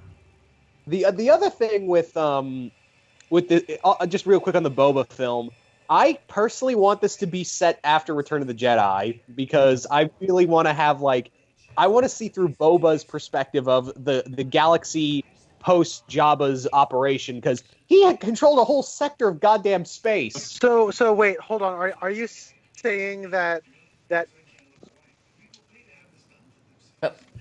Connor? Uh-oh. hello? Yeah, Hey, yeah, There yeah. you go. There you go. I can hear. Okay, cool. Okay, We're back.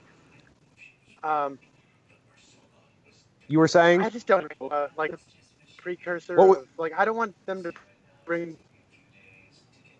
No, you're cutting out. Yeah, I'm not getting. What was the question? Uh-oh. Boba post. Oh my god. Are you? I Hold can on. hear you guys.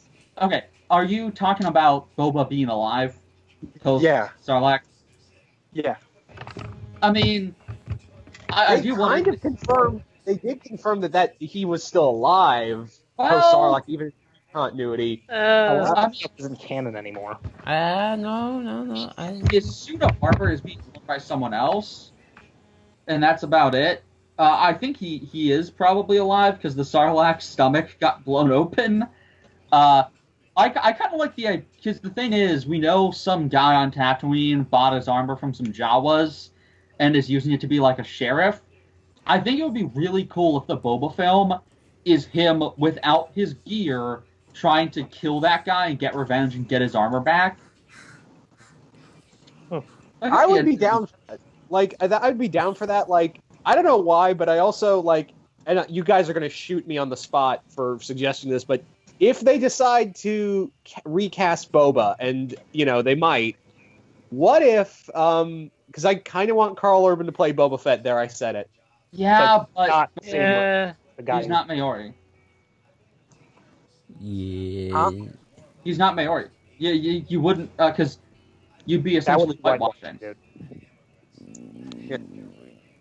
Yeah, I know. I was just I don't know, because again, they would do that, and I was like, well, if they were going to use anybody, might as well go with the guy who has done that kind of role with Dredd. So I mean, yeah, if they were gonna whitewash, if anyone, it should be Carl.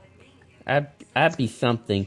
I still think we should get Daniel Logan, personally. Yeah, I still hope they do. Or Tamara Morrison if we're gonna go with that post Jedi story. He'd be old enough Yeah. at that point. Yeah. Kamal, it's kind of a thing where you just kind of have to adapt to it, and now seeing Connor deal with this, I'm having flashbacks to Clone Wars. Well, let me ask you this, Connor, because there are a few other big status quo changes that Clone Wars brought into. What if, let's say in a Kenobi movie, we have a flashback, and you find out Anakin had an apprentice who was named Ahsoka? What would that, what would that reaction be like? I want to embrace that, obviously, because that was my thing. I just feel like retroactively adding things that are kind of important to characters are strange when you're viewing it, and this is just what I have problems with when it comes to prequels, because it's oh, he had this apprentice of his own. Okay, it's kind of interesting that they don't reference this apprentice at all in the 2+ hours of Revenge of the Sith. You'd think that him becoming a member of the Jedi Council but not being given master, him having an apprentice of his own would come up. Well, yeah, But pretty fucked up. doesn't. yeah, I mean, the thing it's stuff is, like that. But it is stuff like that because it's retroactive. They're not actually thinking about that until after the fact, and that's where the scale of the problem of scale when it comes to prequels is concerned. And now, of course, I'm a stupid David Lynch fan. I want all of my prequels to be like Fire Walk with Me, but they're not. And so, I wish that we could see events from other people's point of view instead of just going back to the well of characters we already know and just adding stuff in there. It just kind of bloats their story. well, the good thing with someone like Ahsoka I is think that Boba Fett is. Oh, sorry. Uh-oh. hey, real quick, are we winding down? Ahsoka Because I'm serves Anakin's story. Oh, though. sorry. well. The thing is, though, Ahsoka becomes her own character at a certain point. She leaves Anakin. She has 20 years of doing her thing, and this is the annoying thing. she lives past Return of the Jedi, and I don't like that. And we're not going to start that debate because we had a fucking 2-hour conversation on that when Rebels ended. But yeah, we about like what was it? I think either I was gonna kill Joel or Red was gonna kill Joel. No, I wasn't sure if she was going to appear in flashback. I didn't say she was going to appear post Return of the Jedi. I wasn't down. I wasn't down for that either. You have to be see us fight till you see that conversation. Oh, now I remember. It was me who was gonna kill Doc. That was right. Yeah. What did I do? Connor, you don't even have to have watched Rebels. Just watch that argument. Well, because I was like already irritated, and Doc just kept poking the stick at me. which you should never do. But yeah.